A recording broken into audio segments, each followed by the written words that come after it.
সুপ্রিয় দর্শক, আজকে যে বিষয়ে আলোচনা করব, আমরা অলরেডি স্ক্রিনে যে প্রশ্ন আমাদের এসেছে, তার বরবটি গাছে প্রচুর পরিমাণ পোকা হচ্ছে। এই পোকা থেকে তিনি সমস্যার সমাধান করতে পারছে না। তো সেই ক্ষেত্রে তাকে কি কীটনাশক ব্যবহার করলে এই সমস্যা থেকে তিনি সমাধান পাবে, তো সেই বিষয় নিয়ে আলোচনা থাকছে। তিনি যেহেতু আমাদের কাছে প্রশ্ন করেছে, ছবিগুলো অবশ্যই আমি দিয়ে দিয়েছি। দেখো, অতিরিক্তই লেগেছে এই ধরনের পোকা। তো এই ধরনের পোকা যদি লেগে থাকে, তুমি কি স্টেপ নিতে পারো বা ভালো রেজাল্ট করবে কোন কীটনাশকগুলো ব্যবহার করলে? এই সময়তে তোমাকে ভালো রেজাল্ট করবে যেটা মাজরা পোকার ওষুধ, যে কোনো কোম্পানির। তুমি মাজরা পোকার একটা ওষুধ আর ওর সাথে একটা কনফিডার হয় তুমি দিতে পারো, ভিটতাকো দিতে পারো বা কনফিডার, এই দুটা একসঙ্গে গুলিয়ে শুধুমাত্র খুব সকালে বা খুব বিকালে ব্যবহার করো। তোমার এই ধরনের যে সমস্যাটা, যে ধরনের পোকাটা রয়েছে, এই ধরনের পোকাটা যদি থাকে তাহলে দ্রুত তোমাদের সমাধান হয়ে যাবে। কিন্তু আমি একবারেই কিন্তু স্টেপেই কিন্তু তোমাকে আমি 100% রেজাল্টের কথা বলতে পারবো না। কারণ এই দেখা যাচ্ছে তুমি ভিটতাকো দিচ্ছ, এইটি কিন্তু মাজরা পোকা যদি সবাই ক্ষেত্রে যায় এবং যায় না। ধানের ক্ষেত্রে কিন্তু মাজরা পোকার ক্ষেত্রে কিন্তু তোমার ভিটতাকো খুবই মারাত্মক কাজ করে থাকে। এবং এই ওষুধের ছাড়াও কিন্তু আরও ডোজ বাড়িয়ে বা পাওয়ারফুল ওষুধ কিন্তু রয়েছে। সেই ক্ষেত্রে কিন্তু সেটার নাম আমি একটু বলে দিই, কোরাজিন। তো সেটা পাওয়া যাবে সব জায়গায়, যায় না, বটের 18 ড্রপ। তো এটা আমি পরে বাদ, কিন্তু আগে তোমাকে প্রথম স্টেপ যেটা ব্যবহার করতে হবে ইমিডিয়েটলিভাবে, সেটা হচ্ছে তোমাকে ব্যবহার করতে হবে ইমিডাক্লোপ্রিড অর্থাৎ কনফিডার বা ভিটতাকো। এই দুইটাই, কনফিডার আর ভিটতাকো, এই দুইটা যদি তুমি ব্যবহার করো এই গাছে, তাহলে তোমার ইমিডিয়েটলিভাবে 100% আমার জানা মতে খুবই ভালো কাজ করবে। তুমি আজকে দিলে হয়তো কালকেই তোমার মিনিমাম 50% না হোক, তোমার 20% কমে যাবে।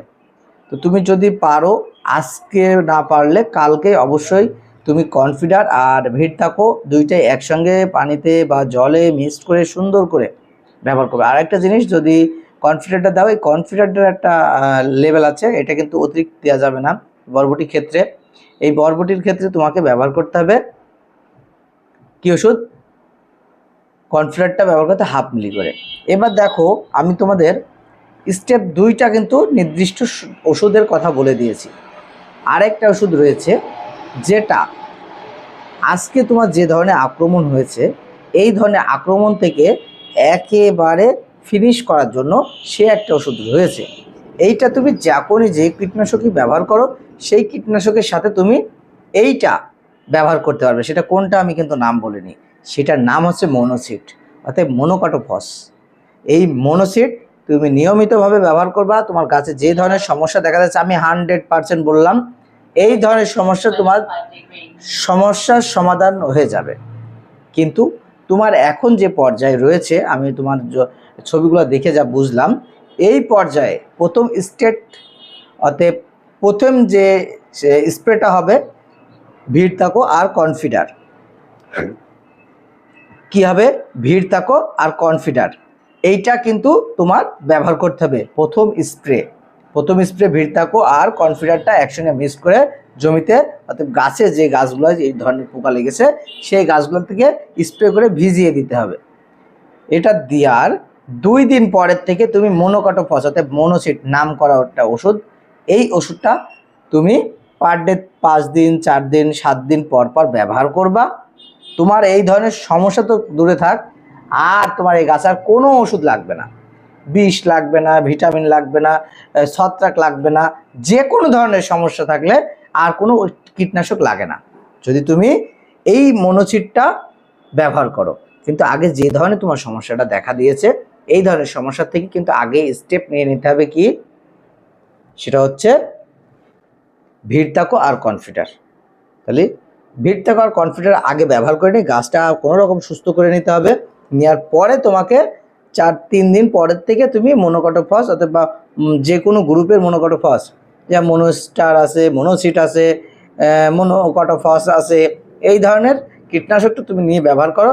আর তোমার এই গাছে ফুল ফল থেকে শুরু করে তুমি তুলে শেষ করতে পারবে না বাগানে। আর বরবটি এত সুন্দর চকচক করবে, তুমি বলে বোঝাতে পারবো না তোমাকে, তুমি যদি না ব্যবহার করো। তো দর্শক, একদম 100% যে সাজেশনটা দিয়েছি, যদি তুমি ওইটা ব্যবহার করার পরে মনে করো ফার্স্ট ব্যবহার করো, আর কোনো কিছু তোমার লাগবে না। তো দর্শক, যদি আরও প্রশ্ন থাকে আমাকে আরও প্রশ্ন করো, বা আরও যদি বুঝতে সমস্যা হয়ে থাকে আমার কাছে জিজ্ঞাসা করো, আমি সেই বিষয়ে আরও তোমাকে জানিয়ে দেবো।